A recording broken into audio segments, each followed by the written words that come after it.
జై తెలంగాణ. నేను నా కొడుకు ఆదిత్య గ్రాడ్యుయేషన్ సెరమనీ పూర్తి చేసుకొని అమెరికా నుండి వచ్చే లోపల మరి ఏదో లేఖ లీక్ అయిందని చెప్పి గత 2-3 రోజులుగా చాలా హంగామా నడుస్తున్నట్టుగా తెలుస్తా ఉన్నది.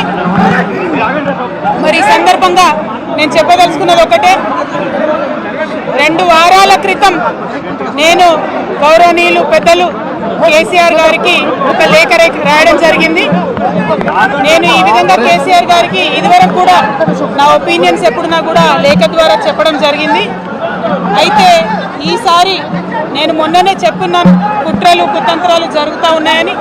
నేను చెప్పిన కొద్ది రోజుల్లోనే మరి నేను అంతర్గతంగా కేసీఆర్ గారికి రాసినటువంటి ఉత్తరం బహిర్గతం కావడం అన్నది, ఇది మరి ఏం జరుగుతుందో అన్నది పార్టీలో ఉన్నటువంటి మనందరం, తెలంగాణ ప్రజలందరూ కూడా ఆలోచించుకోవాల్సినటువంటి విషయం.